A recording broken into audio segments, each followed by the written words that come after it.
সুপ্রিয় দর্শক, আসসালামু আলাইকুম। বিএসআরএম গণতন্ত্র এখন অনুষ্ঠানে আপনাদের সবাইকে স্বাগত জানাচ্ছি। আমি সিকান্দার রেমান। চারজন অতিথি সাম্প্রতিক বিষয়ে আলোচনার জন্য আমাদের সঙ্গে স্টুডিওতে এসে উপস্থিত হয়েছেন। আমি পরিচয় করিয়ে দিচ্ছি। আমার ডান দিকে রয়েছেন আবু রুশদ, সম্পাদক বাংলাদেশ ডিফেন্স জার্নাল। এরপর রয়েছেন অধ্যাপক ডক্টর আব্দুল্লাল মামুন, সদস্য ইউজিসি। আমার বাদিকে রয়েছেন নাসিম ফেরদৌস, সাবেক সচিব রাষ্ট্রদূত। সবশেষ রয়েছেন মানবাধিকার কর্মী নূর খান। আপনার চারজনকেই আজকের আলোচনায় স্বাগত জানাচ্ছি। শুরু করতে চাই আবু রুশদ, আপনাকে দিয়ে। রোহিঙ্গা ইস্যুতে একটু কথা বলতে চাই আপনার সঙ্গে। রোহিঙ্গা সংকটের স্থায়ী সমাধানে বাংলাদেশ এবং মালয়েশিয়া যৌথভাবে কাজ করছে। মালয়েশিয়ার প্রধানমন্ত্রী আনোয়ার ইব্রাহিম বিষয়টি নিশ্চিত করেছে এবং তিনি বলছেন যে বাংলাদেশ থেকে 3 লাখ এবং মালয়েশিয়া থেকে 5,000 রোহিঙ্গাকে ফিরিয়ে নিতে রাজি হয়েছে মিয়ানমার। আপনার বক্তব্যটা জানতে চাই। বাংলাদেশের রোহিঙ্গা সংকট তো আজকের না, প্রথম জেনারেল জিয়া রহমানের সময় শুরু হয়েছিল 1977-78 সালে। তারপরে আবার 1991-92 সালে ছিল। 91 সালে তো যুদ্ধের দ্বার প্রান্তে আমরা গিয়েছিলাম। 2008 সালে আবার একটা পরিস্থিতি তৈরি হয়েছিল, সেটাও যুদ্ধের দ্বার প্রান্তে গিয়েছিল। আমাদের সাধারণ মানুষ আমি জানি না যে 91 এবং 2008-এ বাংলাদেশকে ওয়ার ফুটিংয়ে রীতিমতো যুদ্ধাবস্থায় যাওয়ার উদ্যোগ নিতে হয়েছিল ন্যূনতম সার্বভৌমত্ব রক্ষার জন্য। যা হোক, সেটা অন্য বিষয়। গত 9 বছর ব্যাপক আকারে রোহিঙ্গা সংকট যেটা শুরু হয়েছে 17 সালের পরে, এটা 9 বছর আমরা বলছি যে এতদিন পেরিয়ে গেছে, এটার কোনো সমাধান আমরা কিন্তু দেখছি না। আমরা আলোচনার পর আলোচনা করছি, কার সাথে আলোচনা করব, কোথায় আলোচনা করব, এগুলো নিয়েও বিভিন্ন তত্ত্ব কথা চালু হচ্ছে। তারপরে জাতিসংঘে আমরা ব্যাপারটা নিয়ে গেছি। সেখানে কিন্তু মজার ব্যাপার যে আমাদের বন্ধুরাষ্ট্র চীন, রাশিয়া, ভারত তিনজনই এটার বিরোধিতা করেছে। চীন ভেটো দিয়েছে। হ্যাঁ, এখানে শুধু পশ্চিমা দেশগুলো আর মুসলিম দেশগুলো আমাদেরকে সমর্থন জানিয়েছে। এখন 1977-78 সালে এই প্রশ্নটার উত্তর দেওয়ার আগে একটা কানেক্টিং হিসাবে বলছি যে তখন জেনারেল জিয়া রহমান এই সমস্যাটার যে রোহিঙ্গারা এসেছিল সেটাকে ফেরত নেওয়ার কেন সফল হয়েছিলেন। সফলটা হয়েছিলেন এই কারণে যে তখন বাংলাদেশ একটা ডেটারেন্স ক্রিয়েট করতে পেরেছিল। সেটা আপনি বলেন যে সামরিক আপনার একটা ক্ষমতার ভারসাম্য বা ডেটারেন্স ক্রিয়েট করা এবং অন্যান্য বন্ধুরাষ্ট্রকে সাথে নিয়ে কূটনৈতিকভাবে চাপ প্রয়োগ করা, অত্যন্ত দৃঢ় চাপ প্রয়োগ করা। এখন বাংলাদেশের জন্য এই বিষয়টাতে আসলে আক্ষরিক অর্থে এ পর্যন্ত আমাদের অভিজ্ঞতাতে বলে যে কারা পাশে দাঁড়িয়েছে। এক ইন্দোনেশিয়া, মালয়েশিয়া, পাকিস্তান, সৌদি আরব, তুরস্ক, এই দেশগুলো, আর মার্কিন যুক্তরাষ্ট্র, ইউরোপিয়ান ইউনিয়ন। এর বাইরে কিন্তু কখনোই চীন এই বিষয়টাতে বাংলাদেশের সরাসরি পাশে দাঁড়ায়নি। এই যে রোহিঙ্গা সংকট 17 সালেও তৈরি হয়েছে, তারপর থেকে নামকাওয়াস্তে কিছু হয়তো সহায়তা তারা দিয়েছে। তার কারণ মায়ানমার সামরিক জান্তা তাদের বন্ধুরাষ্ট্র, তাদের সমরাস্ত্র, তাদের সমস্ত কিছু চলে তাদের চীনের সহায়তায়। এখন মালয়েশিয়া বা ইন্দোনেশিয়া এই দেশগুলোর যেহেতু আসিয়ান কান্ট্রির দেশ এবং মায়ানমারও আসিয়ানভুক্ত একটি দেশ, তো এই সম্পর্কটা যদি তাদের সাথে আমাদের গভীর হয়, আমরা যদি এই বিষয়গুলোকে কাজে লাগাতে পারি, তাদেরকে কাজে লাগাতে পারি। কারণ মালয়েশিয়া একটি শক্তিশালী দেশ, সামরিকভাবে না হলেও অর্থনৈতিকভাবে এবং প্রভাবে অত্যন্ত শক্তিশালী একটি রাষ্ট্র। পাশে ইন্দোনেশিয়াও আছে। ইন্দোনেশিয়া সামরিকভাবেও শক্তিশালী এবং অর্থনৈতিকভাবেও এগিয়ে যাচ্ছে এবং সবচেয়ে বড় মুসলিম রাষ্ট্র। এবং এই দুইটা রাষ্ট্রের এই নিকটতম আমাদের মুসলিম রাষ্ট্র হিসেবে আমরা সহায়তা নিতে পারি এবং এটা একটা ভালো উদ্যোগ। কারণ আমরা যদি চাপ প্রয়োগটা ঠিকমতো না করতে পারি, আপনি শুধু আলোচনার কথা বলবেন তো অনেকেই বলেন যে এই সমস্যাটা চীনের সাথে কথা বলে সমাধান করতে হবে।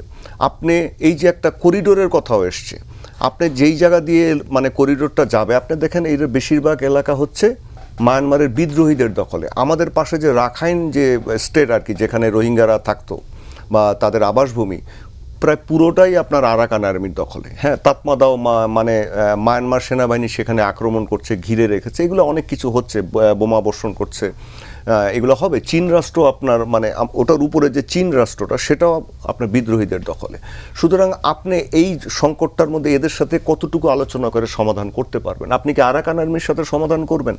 যদি 6 মাস পরে তাদের অবস্থা আরও খারাপ হয়ে যায়, এমনি তাদের মধ্যে অনেকগুলো গ্রুপিং, আপনার তার মধ্যে একটা চীন ফ্যাক্টর আছে, এখানে ভারতের ফ্যাক্টর আছে, এই বিষয়গুলো আছে।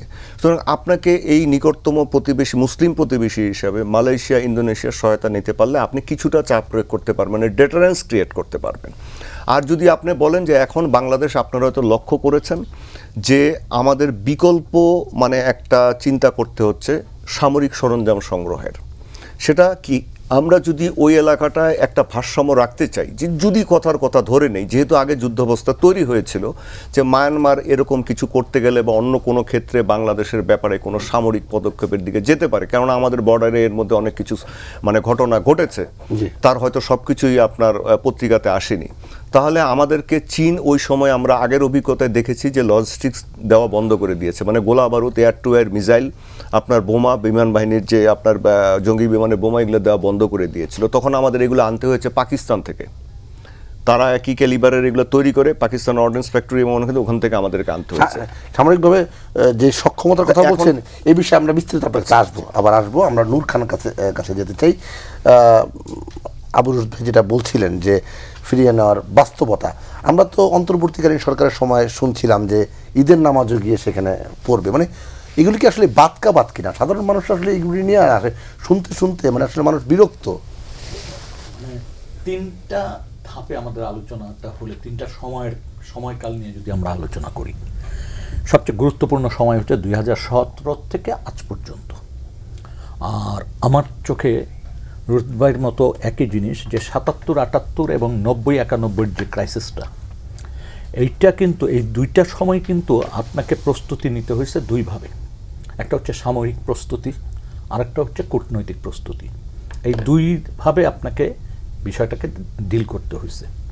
এবং সেই ক্ষেত্রে তখনও আমরা যেটা লক্ষ্য করেছি যে ইন্দোনেশিয়া এবং মালয়েশিয়ার যে ইনভলভমেন্টটা ছিল, আসিয়ানকে যুক্ত করে, সেইখানে আমরা সাপোর্টটা পেয়েছিলাম। কিন্তু এইবারের 2017 পরে একটা মানে সমস্যার নতুন ইঙ্গিত পাই আমরা। সেটা হচ্ছে আমরা প্রথমেই যে সরকার ছিল তার আলোচনাটা দ্বিপাক্ষিক করার চেষ্টা করেছেন, বহুপাক্ষিক না করে মায়ানমারের সাথে বাংলাদেশের আলোচনা। দেখেন, প্রথমত আমাদের প্রথম ভুল যেটা, সেটা হচ্ছে সমস্যাটা হচ্ছে মায়ানমার এবং তার নাগরিক রোহিঙ্গাদের। আমরা কিন্তু তাদেরকে আশ্রয় দিয়েছি। কেন দিয়েছি? মানবিক জায়গার থেকে। রোহিঙ্গাদের বিষয়ে রোহিঙ্গাদের কিন্তু কোনো ভয় ছিল না, তাদের কোনো কথাও আমরা শুনতে চাইনি। আমরা মনে করেছি যে আমরা মায়ানমারের সাথে বসে এই বিষয়টা মীমাংসিত করব, এবং একটা মেমোরেন্ডাম অফ আন্ডারস্ট্যান্ডিং কিন্তু হয়েছিল, এবং সেখানে অনেকগুলি দুর্বলতার জায়গা তখনই চিহ্নিত করা হয়েছে। এরপরে আমরা যেটা দেখলাম সেটা হচ্ছে আমাদের মনে রাখতে হবে যে এই রোহিঙ্গারা যে এলাকাটায় বসবাস করতেন সেই এলাকায় কিন্তু দুটা গুরুত্বপূর্ণ জিনিস রয়ে গেছে। কালাদান প্রজেক্ট একটা, এটার এখানে ইন্টারেস্ট বেশি ইন্ডিয়া, এবং পাশাপাশি চীনের একটা ইনফ্লুয়েন্স এখানে আছে। আরেকটা হচ্ছে, আমি নামটা ভুলে গেলাম, ওদের যে সিতোয়ে অর্থাৎ এই যে বেসটা নেভাল, এই দুইটা গুরুত্বপূর্ণ এলাকায় কিন্তু এই জায়গাটার মধ্যে। এবং এখন এই জায়গার অবস্থা কি? 80 to 90% area land captured by Arakan Army, মানে বিদ্রোহীদের দখলে। তার উপরে যদি যান তাহলে চীন স্টেট যেটা, ওইটা বিদ্রোহীদের দখলে, যেই বিদ্রোহীরা একেবারে সরাসরি নিয়ন্ত্রিত বলা যায় হচ্ছে চীনের। চীন কিন্তু নতুন একটা প্রস্তাবনা দিয়েছে, আমাদের তরফ থেকে, সরকারের তরফ থেকে জানা যায়নি, কিন্তু বিভিন্ন মাধ্যমে পত্রপত্রিকায় আমরা যেটা দেখলাম, চীন একটা প্রস্তাব দিয়েছে, সেটা হচ্ছে একটা করিডোরের প্রস্তাব। এই প্রস্তাবটা যেই জায়গা দিয়ে মানে রাস্তা নির্মাণের কথা বলা হচ্ছে, এই পুরা অঞ্চলটা দুইটা ওয়ে বলা হচ্ছে, দুইভাবে যাওয়ার কথা। একটা হচ্ছে আমাদের পার্বত্য চট্টগ্রাম থেকে সরাসরি, আর একটা হচ্ছে পার্বত্য চট্টগ্রামেরই নাইখংছড়ি নিচের দিক দিয়ে এসে সাগরের পাড় দিয়ে ক্রস করা, যেটা ওই একটা রোড ইদানিং নির্মাণও হয়ে গেছে। 100 কিলোমিটার বা 80 কিলোমিটার রাস্তা আবার নতুন করে তৈরি করতে হবে, কিন্তু এই রাস্তা যে নতুন করে তৈরি করবে, এই জায়গাটা পুরো বিদ্রোহীদের দখলে। এখন প্রশ্ন হচ্ছে, চীন এই জায়গা যদি হয় তাহলে চীন কতটা সহযোগিতা করবে বা কতটা সহযোগিতা সে পাবে, সেটাও একটা চিন্তার বিষয়। আরেকটা জিনিস হচ্ছে যে আমরা এইবার সম্ভবত একটা চেষ্টা আমাদের আছে যে আমাদের সামরিক সক্ষমতার ক্ষেত্রে এক দেশ নির্ভর মনে হয় আমরা হতে পারবো না, যেটা কৌশলগত আমাদের জন্য ক্ষতি হয়ে যাবে। যেমন ধরেন ওই যে 77, 78, 90, 91 দুইটা টাইমে কিন্তু যেটা যুদ্ধ 91, 92 91, 92 যাই হোক, যেটা বলা হচ্ছে যুদ্ধ প্রস্তুতি, আমি তো দেখছি জি। ওই সময় তো ঢুকে পড়েছিল, জি। পাল্টা হামলা হয়েছে, বহুত ঘটনা জি। আমাদের জীবন দিতে হয়েছে। আমরা এই যে একক দেশের প্রতি নির্ভরতার বিষয়টি গত 17 বছর দেখেছি, সেই বিষয়ে আপনার কাছে আবার আসবো। আমরা অধ্যাপক ডক্টর আব্দুল আল মামুন আপনার কাছে একই বিষয়ে জানতে চাই, একটু ভিন্নভাবে। রাজনৈতিক সরকার, এখন তো নির্বাচিত সরকার, তারা আসলে এটাকে কিভাবে মোকাবেলা করতে চায়, আপনার গবেষণা কি বলে? না, একটা সেই রকম একটা রিফ্লেকশন এই উদ্যোগটার মধ্যে আছে যে মালয়েশিয়াতে যে সফরে গেলেন ওই সময় বিষয়টা এসে আলোচনা আমরা দেখেছি, স্টেটমেন্টের মধ্যে এটা ছিল, কিন্তু এত আলোচনা হয়নি। আজকে আলোচনা হচ্ছে যেহেতু মালয়েশিয়ার থেকে ঘোষণাটা এসছে, এবং অ্যাপ্রোচ ওয়াইজ যেমন দুজন বক্তাই বললেন যে এক কেন্দ্রিক, অর্থাৎ দুই দেশের মধ্যে আলোচনা। মাঝে মাঝে আমরা শুনেছি যে ইন্ডিয়ার কাছে ধর্ণা দিচ্ছি, ইউএসএতে যাচ্ছি, জাতিসংঘে করছি, বাট একটা কাঠামোগতভাবে এবং অন্য একটা এভিনিউ দিয়ে যে চেষ্টা, সেটা কিন্তু এটার একটা বড় রিফ্লেকশন, যেটা রাজনৈতিক সরকার হিসেবে একটা ভিন্ন দৃষ্টিভঙ্গির পরিচয় বহন করে বলে আমি মনে করি, এবং অবশ্যই খুবই ইতিবাচক। এই সমস্যাটা দীর্ঘদিনের প্রেক্ষাপটটা, হিস্ট্রিটা ওনারা বলেছেন, এটা তো সমাধান হতে হবে একটা। হ্যাঁ, সামরিক যে এখন কাঠামো, সেখানে যে সিচুয়েশন আমরা সব জানি, কিন্তু এটাও বাস্তবতা হচ্ছে এটা একটা বিরাট বিস্ফোরণ। আমি নূরবাইয়ের সাথে একমত যে আমরা মানবিক কারণে আসলে আশ্রয় দিয়েছিলাম, কিন্তু অতি মানবিকও কিন্তু আমরা এই ক্ষেত্রে হয়েছিলাম। আমরা এর ক্ষেত্রে আমি দুঃখিত, একদম পলিটিক্যাল বক্তব্য হয়ে যাচ্ছে, বাট আমাদের নোবেল পুরস্কার পাবো, আন্তর্জাতিক স্বীকৃতি নেব, পার্শ্ববর্তী দেশের আজ্ঞাবহ হব, বা আমার রাজনৈতিক যে রিকগনিশন, অর্থাৎ ইলেকশনের মাধ্যমে সেখানে আমি দুর্বল ছিলাম, সেই জায়গায় আওয়ামী লীগ সরকার সেটা পারেনি। এই সব কিছুর কারণে কিন্তু এই বোঝার যে ওজন, সেটা আস্তে আস্তে বেড়েছে সবসময়, এবং আমরা আন্তর্জাতিক ফোরামগুলোতে গেলেও খুব ইফেক্টিভ কিছু করতে পারিনি। এখানে একটা জিনিস খুব আমার মনে হয় যে গুরুত্বপূর্ণ, যেটা বেজের কথা এসছে বা আমাদের করিডোরের কথা মনুর ভাই বললেন, কিন্তু তার বাইরেও এখানে ব্যবসায়িক একটা ইন্টারেস্ট এখানে ছিল। যেমন অনেকগুলো চীনের কোম্পানি এখন আরাকানে অবস্থান করছে, বা আমরা যদি জাপানে দেখি, তাদের থিলাওয়াতে তাদের একটা বড় শিল্প অঞ্চল আছে, এবং চিপ লেবারের কারণে এখানে মোস্টলি এই চীন এবং জাপানের কোম্পানিগুলো গেছে। এবার ইউএস এর একটা ইন্টারেস্ট আছে এই বদ্বীপ কেন্দ্রিক। তো সেই হিসাবকে বাইরে রেখে আমরা যেমন সেক্টরাল ডায়ালগে কিন্তু আমরা আসিয়ানে ইন্টারেস্টেড, এখন এই সরকার, আগের থেকে বলা হচ্ছিল আরসেপে আমরা যোগ দিতে চাই। এবং ওদিক থেকে যদি আমরা দেখি, মুসলিম যে দুটো দেশের কথা উনি বললেন, যে তার বাইরেও একটা বড় সংস্থা, সাকসেসফুল সংস্থা, যেটা মিয়ানমারও পার্টনার, এবং সেখানে চাপ দিতে গেলে এই সংস্থাগুলোর উপর, এই দেশগুলোর উপর, এই সংস্থার দেশগুলোর উপরে একটা ডিপেন্ডেন্সি মানে এই মিয়ানমারের আছে। সো আমি মনে করি অ্যাপ্রোচটা ভালো। এখন এটা হবে কিনা, 3 লাখ নেবে কিনা, সেটা অন্য বিষয়ে অন্য আলোচনা হয়তো সময়ও লাগবে, কিন্তু খুবই সিম্বলিক্যালি ভেরি ইম্পর্টেন্ট। এবং যেহেতু মালয়েশিয়ার কাছ থেকে এসছে, আরও গুরুত্বপূর্ণ। আমার জানা মতে এরকম ঘোষণা একদম টপ লেভেল থেকে আশেপাশের বা ইদানিংকালের কোনো আলোচনায় আমার মনে হয় স্পেসিফিক নাম্বার ধরে 5,000, 3 লাখ এভাবে আসেনি। সেটা আমি বলবো যে এই যে রাজনৈতিক সরকারের যে সদিচ্ছা, সেটার একটা রিফ্লেকশন। এখন হচ্ছে যে কীভাবে হবে, কোন পদ্ধতিতে হবে, সেটা এখানে থেমে না গিয়ে সেটাকে আরও সামনে নিয়ে আসতে হবে। কিন্তু একটা জিনিস হলো যে আমরা যে আসিয়ানের সাথে আরও যুক্ত হতে চাই, এবং আসিয়ানের মাধ্যমে, এবং আসিয়ানের অন্যতম একটা শক্তিশালী দেশ মালয়েশিয়ার মাধ্যমে যে এই প্রসেসের মধ্যে আমরা গেলাম, যে কথাটা উনি বলছিলেন যে চাপ প্রয়োগ করা, সেটা কিন্তু আমি মনে করি যে ভালোভাবে শুরু হলো। এবং এটা সম্ভব হয়েছে একটা রাজনৈতিক সরকার এবং তাদের ভিন্ন একটা কূটনৈতিক কৌশল বা ভিন্ন ধর্মী একটা বাস্তবতাকে ভিন্নভাবে দেখে ভিন্নভাবে সমাধানের মানসিকতারই বহিঃপ্রকাশ বলে মনে করি। নাসির ফেরদৌস, এই যে আলোচনা হচ্ছে, আমরা যে বিষয়ে আলোচনা করছি, মূল কথা হচ্ছে রোহিঙ্গা। তো রোহিঙ্গাদের এই যে সমস্যাটা দীর্ঘদিন ধরে যে আছে, যে কোনো কারণে হোক, রাজনৈতিক কারণে হোক বা ভৌগোলিক অবস্থানের কারণে হোক, এটা কি আসলে মানে এই সমস্যাটা কি সমাধানযোগ্য কিনা? ধন্যবাদ আপনাকে। এটা সমস্যা কিন্তু সমাধানযোগ্য হতো যদি এটা অনেক আগে এইটা মানে পদক্ষেপগুলো নেওয়া হতো, সময় মতো যদি পদক্ষেপগুলো নেওয়া হতো। তৎকালীন সরকার কিন্তু মানে লাস্ট যে ইনফ্লাক্স আসলো, সেই সময় যে সরকার ছিল, তারা কিন্তু এটাকে তাদের যেটা বললেন নিজের কিছু রিকোয়ারমেন্টস ছিল, সেগুলোর জন্য ওনারা কোনো পদক্ষেপ নেন নাই, এবং সেখানে আমাদের মানে ভুলটা সেখানে। সুতরাং তখন যখন সমস্যার সমাধান হয়নি, এখন এই 5 লাখ আর কয়েক হাজার, এগুলো কিন্তু একদম টোকেন। মানে যে সংখ্যা আমাদের দেশে আছে সেখানে আপনি ওইটা পাঠালেই যা, না পাঠালেও তা। এটা এই 5 লাখ যদি থেকেও যায় আমাদের 3 লাখ। জন্য, 3 লাখ, সরি 3 লাখ যদি থেকেও যায় আমাদের এখানে, তাতে আমাদের কিন্তু খুব বেশি ডিফারেন্স হবে না। আমাদের এখান থেকে যদি পাঠাতে হয় তাহলে সংখ্যাটা অনেক বড় হতে হবে। এবং না শুধু শুরু হোক, এটা শুরু হওয়ার তো একটা ব্যাপার আছে, একদিনও তো পাঠানো হয় নাই। না, শুরু কিন্তু আগেও হয়েছে, এরকম পাঠানো হয়েছে আগেও 2-1 বার। যেটা বললেন আপনার, শুরু এই ধরনের মিয়ানমারের সমস্যাটা তো আপনার জিয়াউর রহমান সাহেব থাকা অবস্থা থেকেই শুরু। তখন তো জিয়াউর রহমান সাহেব পাঠিয়েছিলেন এবং তখন তো তারা চলে গেছিল। তো এই শুরুটার সাথে আপনার পিছনে কি আছে, মানে শুরুর পরে তারপরে কি পদক্ষেপ নেবেন, সেটা তো আপনাকে ওয়ার্কআউট করে রাখতে হবে। এটা কাকে নিয়ে করবেন? আজকে আপনি মালয়েশিয়ার সাথে করছেন, কিন্তু এইটা কেন অনেক আগেই করা উচিত ছিল, এবং মালয়েশিয়া নিশ্চয়ই তখনও সাহায্য করত।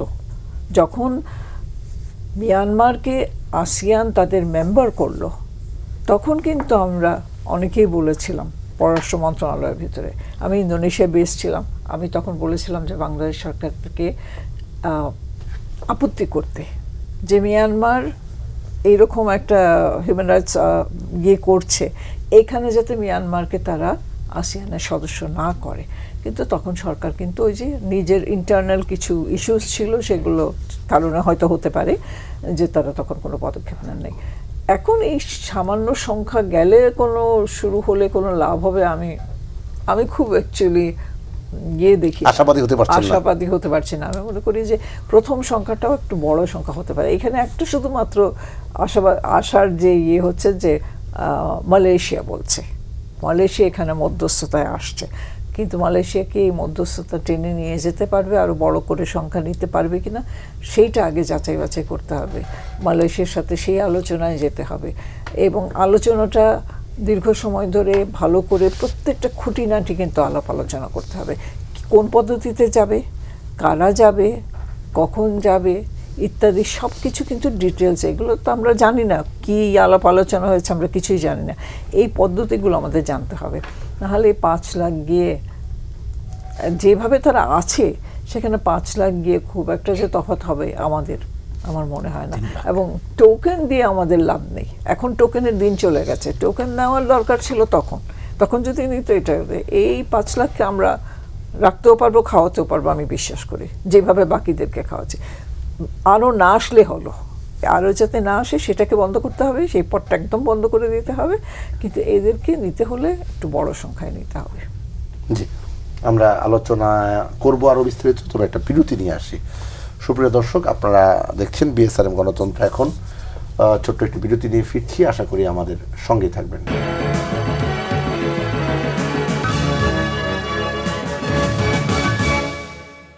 সুপ্রিয় দর্শক, বিরতির পর বিএসআরএম গণতন্ত্র এখন অনুষ্ঠানে আপনাদের সবাইকে আরও একবার স্বাগত জানাচ্ছি। আমি সিকান্দার রেমান।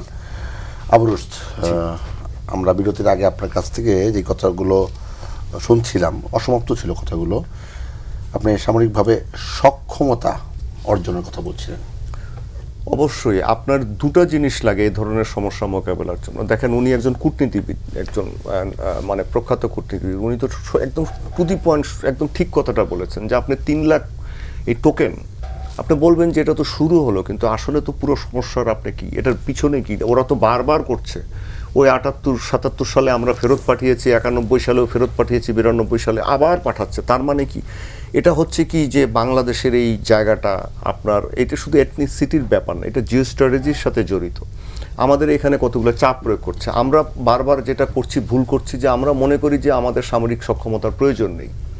আমরা সামরিক সক্ষমতার, আপনি সবসময় কথা উঠলে অনেকেই দেখবেন বলবেন যে ভারতের সাথে তো আমরা পারবো না। এটা কোনো বিষয় না কথা বলা। আপনি একটা স্বাধীন দেশ, বা আপনি অন্য দেশের সাথে পারবেন না, এই ধরনের কথা বললে তো আপনি মান ইজ্জত কোথায় থাকে? আমাকে সোজা কথা বলেন। তাহলে তো এটা বাংলাদেশের প্রতিটা অর্গানাইজেশনের ক্ষেত্রে বলতে হয় যে আমাদের তাহলে পররাষ্ট্র মন্ত্রণালয়ের দরকার কি, এরা তো পারবেন না অন্যদের সাথে। তা আমরা কি রাখি না পররাষ্ট্র মন্ত্রণালয়? আমরা কি তাদের ক্যাডার সার্ভিস ভালোভাবে তৈরি করি না? করি তো, চেষ্টা করি তো।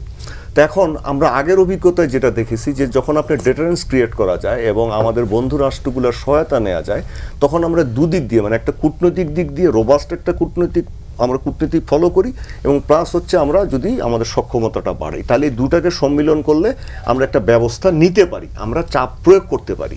কারণ এই সমস্যাটা আপনি কতদিন ধরে বাংলাদেশে টানবেন? 13 লাখের বেশি ওরা আছে এখানে, আপনি ওদের জনসংখ্যা বাড়ছে, অশিক্ষিত, তারপরে এদের মধ্যে ড্রাগ আসবে বা আসছে, তার মধ্যে অস্ত্র চালান হবে, নারী পাচার হচ্ছে, বিভিন্ন রকমের ঘটনা ঘটছে, এগুলো বাড়তে থাকবে, মাল্টিপ্লিকেশন হতে থাকবে। গতকালই উখিয়ায় রোহিঙ্গা ক্যাম্পে গুলিতে আরসার এক কমান্ডার মারা গেছে। এগুলো স্বাভাবিক, এগুলো ঘটতেই থাকবে, বিভিন্ন মানে আপনার মানে বিভিন্ন ধরনের মানে গোষ্ঠী ওখানে তৈরি হতে থাকবে। সেগুলো আপনি বলতে পারবেন যে উগ্রবাদী গোষ্ঠী বা বিচ্ছিন্নতাবাদী গোষ্ঠী বা ইচ্ছা হলো তাদের অস্ত্র নিয়ে গোষ্ঠী, কারণ তাদের তো কোনো কিছুর অ্যাক্সেস নাই পৃথিবীতে, তারা এরকম হবেই মানসিকভাবে। আমাদের লোকাল পিপলের সমস্যা হচ্ছে না? অবশ্য এটা তো পুরো বাংলাদেশের জন্য সমস্যা হচ্ছে, লোকাল পিপল তো বটে, এক সময় এটা পুরো বাংলাদেশের নিরাপত্তার জন্য একটা সমস্যার সৃষ্টি করবে। এখন তাহলে আপনাকে এই যে 9টা বছর গেল, 17 সাল থেকে নিয়ে 26 সাল পর্যন্ত বা একটু আগে পর্যন্ত, আমরা কিন্তু ওই যে উনি যেটা বললেন যে, বা উনি বলছিলেন যে দ্বিপাক্ষিক কিছু করছি, তার বাইরে আমরা যাচ্ছি না, আমরা মনে করছি যে ততটুকু করলেই হবে। কিন্তু আগে আমরা কিছু সমস্যাটার সমাধান করেছিলাম কিন্তু এই দুটোভাবে, মানে রোবাস্ট ডিপ্লোমেসি এবং মিলিটারি পাওয়ার। এখন আপনার মিলিটারি পাওয়ার, আপনি দেখেন আমাদের মাল্টি রোল ফাইটার জেট নেই, মায়ানমারের মাল্টি রোল ফাইটার জেট আছে, রাশিয়া দিয়েছে। হ্যাঁ, এখন রাশিয়া দিয়েছে, তো আমাদেরকে দিবে না, আপনি চান দিবে না, তাহলে আপনাকে কি করতে হবে? যেখান থেকে হোক আপনাকে আনতে হবে, আপনাকে সেটা জোগাড় করতে হবে। যেখান থেকে আপনি ইউরো ফাইটার আনেন, আপনি পাকিস্তানের কাছ থেকে আনেন, আপনি ওই 71 এখানে টাইনেন না দয়া করে, আপনার এটা দরকার, আপনাকে এই ইকুয়েশন বদলাতে হবে। আচ্ছা, আপনি তুরস্ক, আপনি দেখেন এখন এয়ার ডিফেন্স সিস্টেম আপনার দরকার। আপনি যদি ওই এলাকায় আমাদের কিছু করতে চান, যে যদি মায়ানমার আমাকে কখনো কিছু করে, আপনি কক্সেস বাজার বলেন, টেকনাফ বলেন, চট্টগ্রাম হচ্ছে আমাদের একমাত্র ভালো মানে পোর্ট আর কি। আপনার ওইখানে আমাদের LNG টার্মিনাল আছে মহেশখালীতে, আরও অনেক অবকাঠামো আমাদের দেশের অর্থনীতি। আপনাকে এয়ার ডিফেন্স সিস্টেম আধুনিক তৈরি করতে হবে।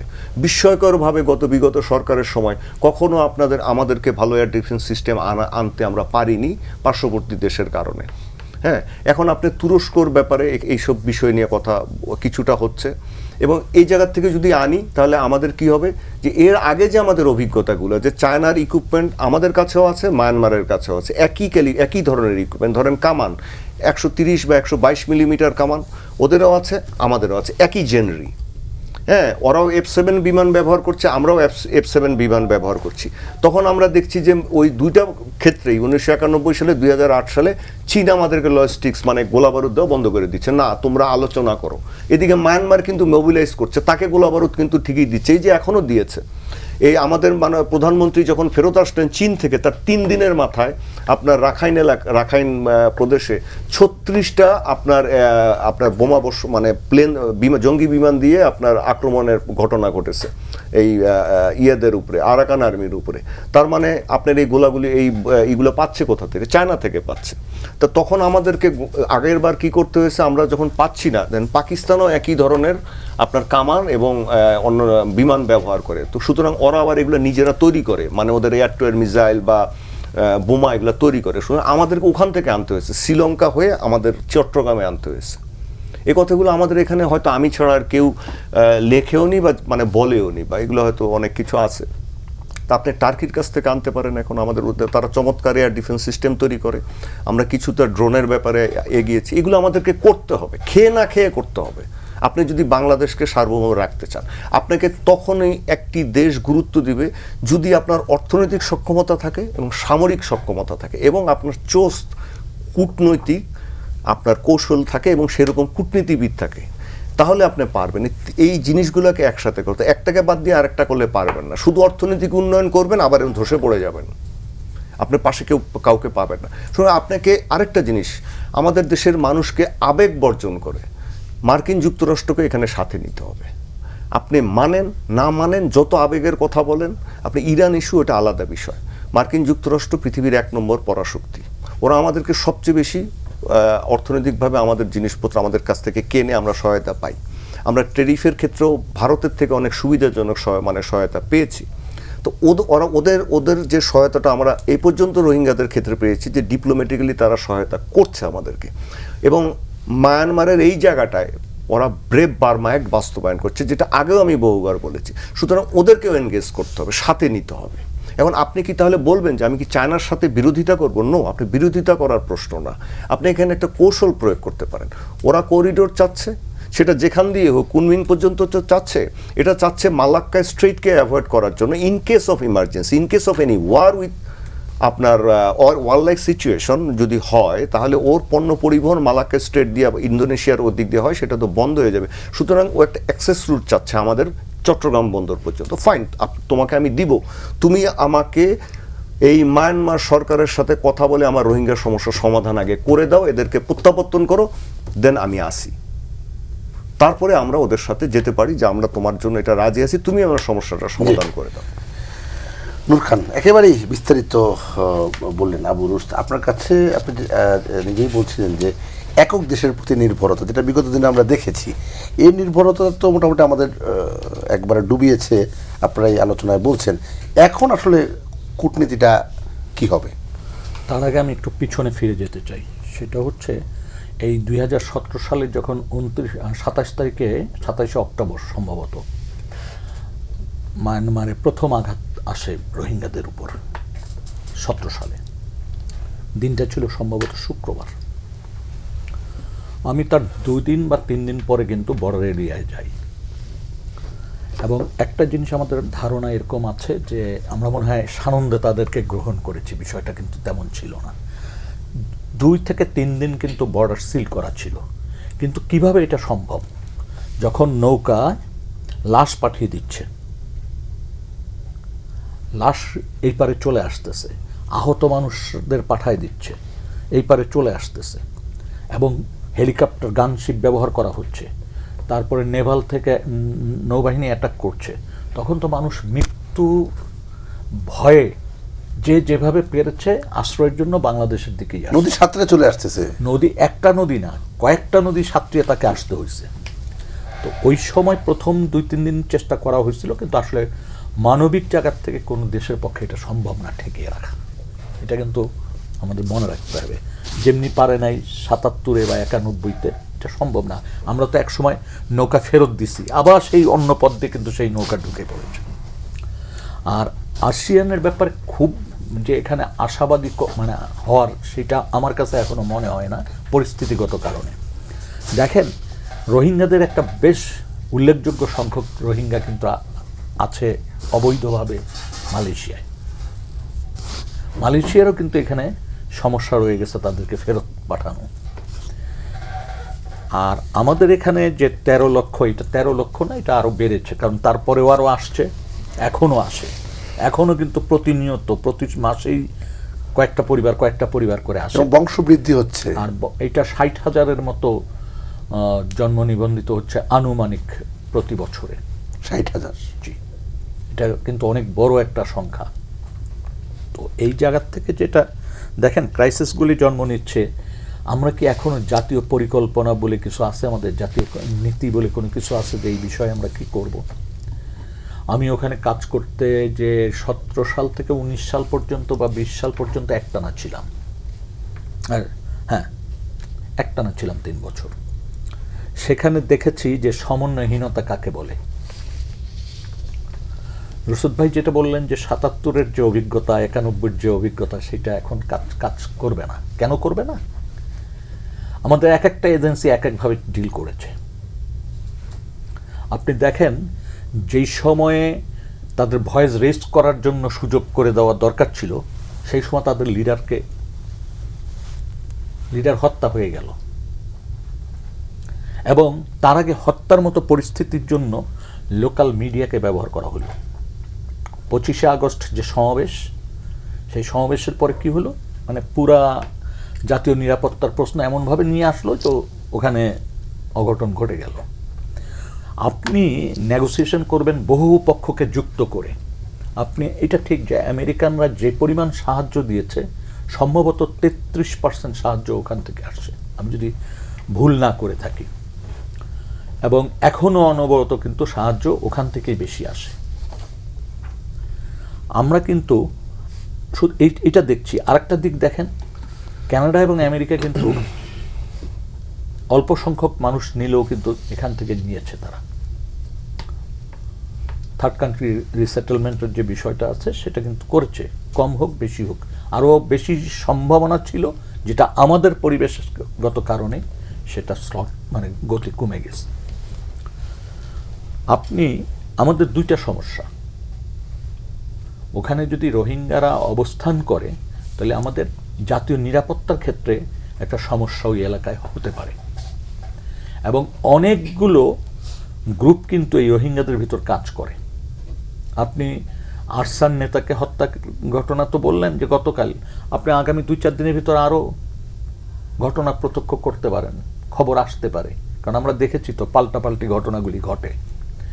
এবং ওইখানে 3টি গ্রুপ তো খুব সক্রিয়, এর বাইরে আরও নতুন করে একাধিক গ্রুপ তৈরি হয়ে গেছে।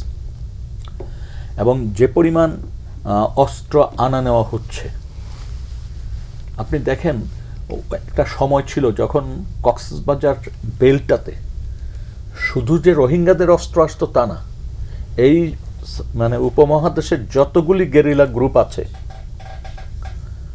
প্রায় সবার অস্ত্র কিন্তু এই রুট ধরে আসছে। আমরা কতটা অগোছলা চিন্তা করেন। আমরা এই আমাদের সরকারের বয়স হয়েছে কত, এই সরকারের 5 মাস, 5 মাস। রোহিঙ্গাদের ব্যাপারে কমিটি করতে হয়েছে 2 বার, খেয়াল করছেন এটা? প্রথম হেডেড বাই স্বরাষ্ট্রমন্ত্রী হলো, রিসেন্টলি দেখলাম আরেকটা ওইটা ভেঙে দিয়ে আবার হেডেড বাই প্রাইম মিনিস্টার হলো। এটাতে আমার আপনার মনে হইতে পারে যে এটা আরও মোর পাওয়ারফুল হলো, কিন্তু দেখেন আপনি যদি অবজার্ভ করেন ঘটনাগুলি, ডক্টর ইউনূস সাহেব যে বললেন কি আগামী ঈদ আমরা করব বললেন, বলার পরে আমি খুব খেয়াল করলাম কি কাজ করে। আমি তখন আবার যাওয়া শুরু করলাম, যে দেখলাম খলিল সাহেব মাঝে মাঝে যান ফুটবল টিমের খেলা দেখতে। অনেস্টলি কথাটা বলতেছি, ফুটবল টিম নামায় ওইটা খেলাধুলা করে চলে আসে। তারপর তো এই সরকারের সময় প্রথম কমিটি দেখলাম, দেখার পর মনে হলো যে যাই হোক এটা একটা জাতীয় রূপ পেল, দেখা যাক কি হয়। তো এখন পর্যন্ত আমার জানা মতো, আমি জানি না রুদ ভাই জানেন কিনা, কোনো জাতীয় পরিকল্পনা এই ব্যাপারে বা কোনো কৌশলপত্র তৈরি করা এটা হয়নি। এবং ওখানে সিভিল অ্যাডমিনিস্ট্রেশন একভাবে ডিল করে, সামরিক অ্যাডমিনিস্ট্রেশন আরেকভাবে ডিল করে, একটা গোয়েন্দা সংস্থা একভাবে রিপোর্ট করে তো আরেকটা গোয়েন্দা সংস্থা আরেকভাবে করে। এই জিনিসগুলি কিন্তু রয়ে গেছে, এবং যখন ক্লোজলি কথা বলার চেষ্টা করা হয়, ছিটে ফোটা যা বলে তাতে বোঝা যায় যে একটা সমন্বয়হীনতার মধ্য দিয়ে ওই জায়গাটিতে কাজ হচ্ছে। এক, দেখেন আপনি একদিকে জাতীয় নিরাপত্তার কথা ভেবে আপনি একটা কন্ট্রোল সিস্টেম দ্বারা করাবেন, নিরাপত্তা বলয় তৈরি করবেন, পাশাপাশি আপনাকে কিন্তু মনে রাখতে হবে যে সমস্যাটা তো রোহিঙ্গাদের। জি, তাদের ভয়েস রেজ করার জন্য, তাদের কথা শোনার জন্য, তাদের কথা বলার জন্য, তাদের কথা আন্তর্জাতিক পর্যায়ে নেয়ার জন্য আপনাকে কিন্তু কৌশলী হইতে হবে, সাহায্য করতে হবে। আপনি শুধু ধরেন কূটনীতিক বলতে শুধু তো আমাদের পররাষ্ট্র দিকটা বিবেচনা করলে হবে না, এটাও আমাদের মনে রাখতে হবে। আমরা এখন পর্যন্ত এই যে এত লক্ষ লোকের ভার বহন করতেছি, কি কি পদক্ষেপ আমরা নিয়েছি একবার খেয়াল করেন তো। আমাদের দিক থেকে একটা সময়ে তৎকালীন প্রাইম মিনিস্টার গেলেন, তোরণ নির্মাণ হলো প্রচুর, এবং ওর পর থেকে দেখলাম কি একটা স্লোগান উঠলো যে তারও একটা পদক দিতে হবে। এটা প্রকাশ্য ছিল, এটা কিন্তু গোপন কিছু ছিল না। এবং এখনো মানে আমার কাছে যেটা মনে হয়েছে যে 5 মাসে 2 বার যখন কমিটি পরিবর্তন হয়েছে, তার মানে এখনো আমরা ঠিক মানে ইয়েটা ধরতে পারিনি। আর আরেকটা জিনিস হচ্ছে যে স্থানীয় যে নেতৃত্ব আছে আমাদের, বৃহত্তর কক্সবাজারকে যদি আপনি ধরেন, তাদের মনোভাবটা কি আমরা বোঝার চেষ্টা করেছি, বা আমরা রোহিঙ্গাদের মনোভাবটা কি বোঝার চেষ্টা করেছি, এটাও তো আমাদের মাথায় আনতে হবে, হিসাবে আনতে হবে। আমরা শুধু বলবো ওরা বাচ্চা পয়দা করে, ওরা সংখ্যা বাড়ায় ফেলতেছে, ওরা আমাদের জন্য থ্রেট। আপনি ওদের লেখাপড়া করার সুযোগ দিচ্ছেন? আপনি বলেন তো গত সরকারের আমলে কয়বার স্কুল বন্ধ করে দিচ্ছে? এখন কি হচ্ছে? দুঃশিক্ষণ কার্যক্রমের মধ্য দিয়ে ওরা আন্তর্জাতিক পর্যায়ে লেখাপড়া করতেছে, যেটা আমার আগে জানা ছিল না।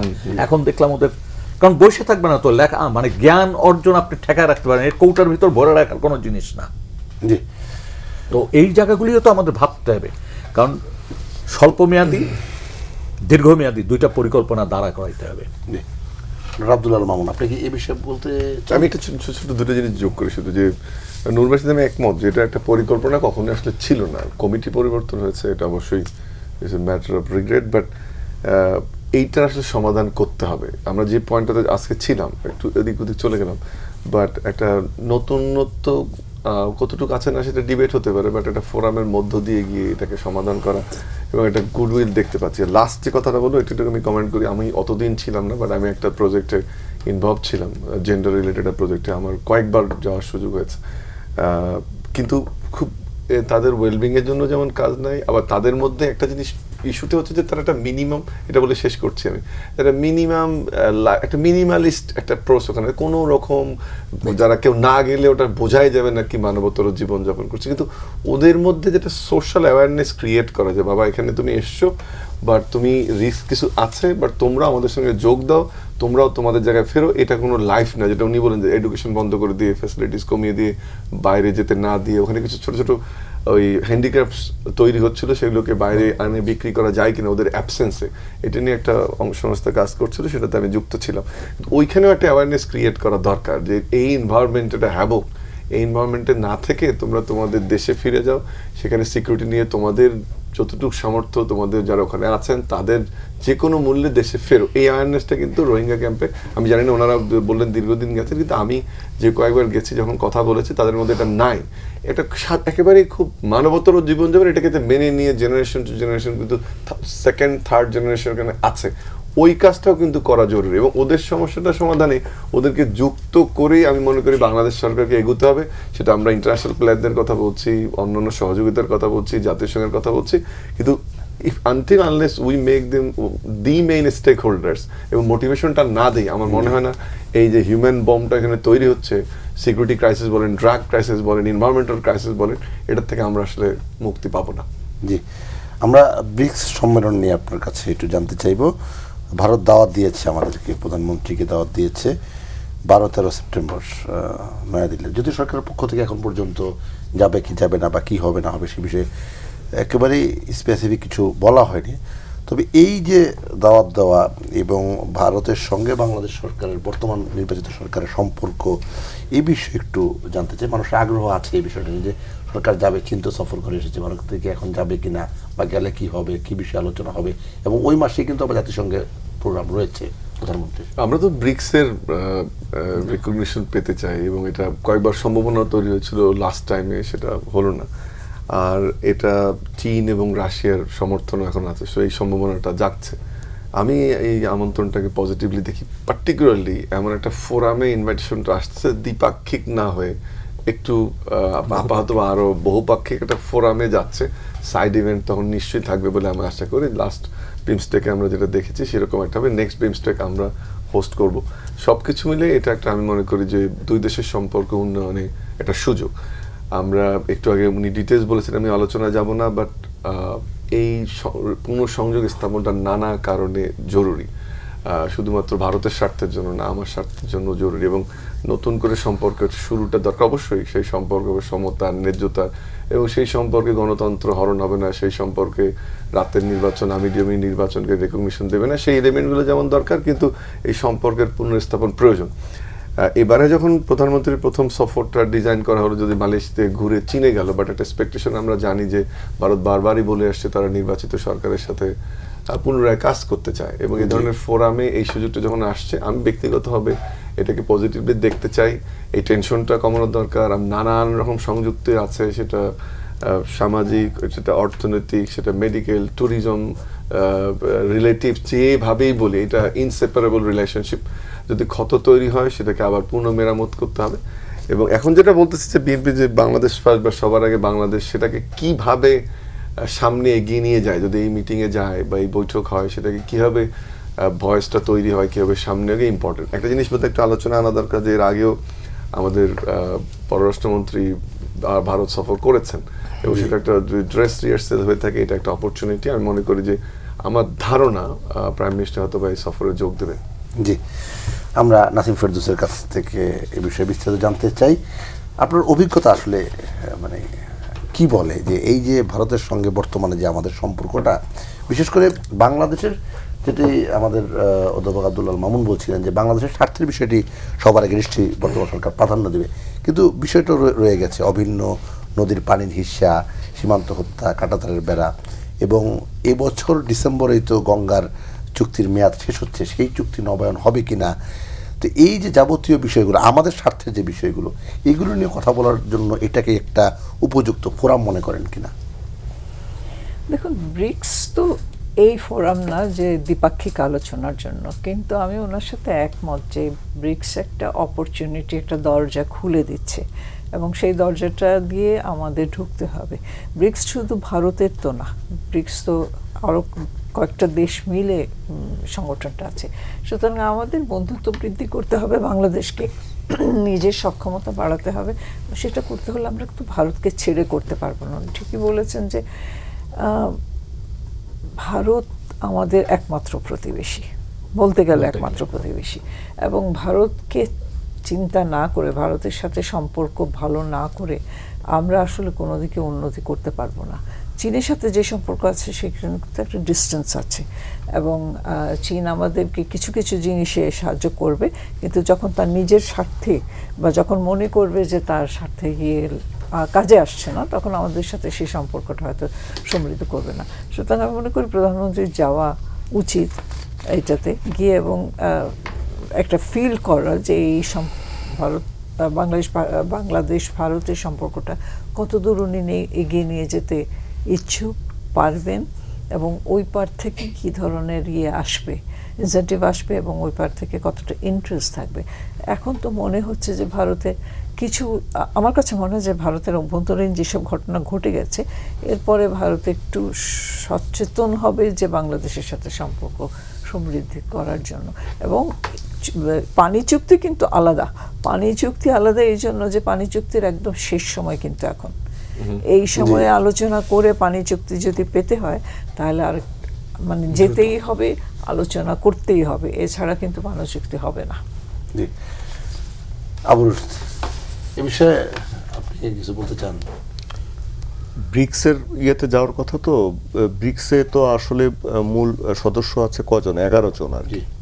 আচ্ছা, এখন আপনার দেখার দরকার ব্রিক্স আপনার যদি পিপিপি বেসিসে মানে আপনার হিসাব করে, তাহলে তো গ্লোবাল জিডিপি টোটাল 40.7%, মানে 40.7% জিডিপি হচ্ছে এদের হাতে, যেটা G7 জিডিপির থেকেও বেশি। তার কারণ এইখানে যে দেশগুলো আছে, আমি নাম বলি তাহলে হয়তো বোঝা যাবে, যে ব্রাজিল, রাশিয়া, ভারত, চায়না, দক্ষিণ আফ্রিকা, মিশর, ইথিওপিয়া, ইরান, আপনার সংযুক্ত আরব আমিরাত, সৌদি আরবিয়া, ইন্দোনেশিয়া। এর বাইরে আপনার যেটা এক্সপানশন রিসেন্ট দেখা যাচ্ছে, যে সেটাতে এখানে বেলারুশ, থাইল্যান্ড, ভিয়েতনাম এরাও এখানে যোগ দেওয়ার করছে। তাহলে আপনি এই জিনিসটা এত বড় ইকোনমিক একটা মানে অর্থনৈতিক কর্মকাণ্ড যে দেশগুলোকে নিয়ে হয়, সেখান থেকে আপনি দূরে থাকতে পারবেন না। আর অলরেডি বাংলাদেশের সাথে চীনের যে সম্পর্ক, বাণিজ্যিক এবং অন্যান্য সম্পর্ক, সেটাকে আপনি দূরে রাখতে পারবেন না।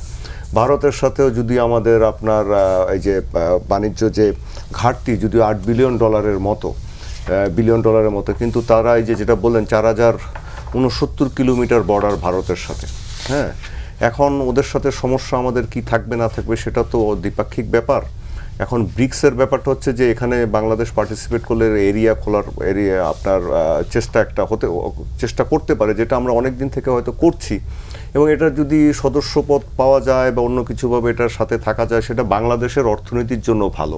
তার কারণ আপনি যত ওয়ার্ল্ড ফোরামে এনগেজ করবেন, আপনি যেমন ধরেন ওয়াইসি বলেন, এটা সেটা অমুক তমুক, আপনার আসিয়ান কান্ট্রি, মানে যেদিকে বলেন, কেউ বলে পূর্বমুখী একসময় বলছেন, একদিকে আপনি আমেরিকার সাথে কিছু দিকে যাচ্ছেন, আপনি সব দিকে এনগেজ করেন। বাংলাদেশের মতো দেশকে আসলে এনগেজ করা দরকার, প্রত্যেক দিকে এনগেজ করা দরকার, সো দ্যাট আপনি একটা হাই গ্রাউন্ড পান, সেই হাই গ্রাউন্ডটাকে কাজে লাগানোর জন্য।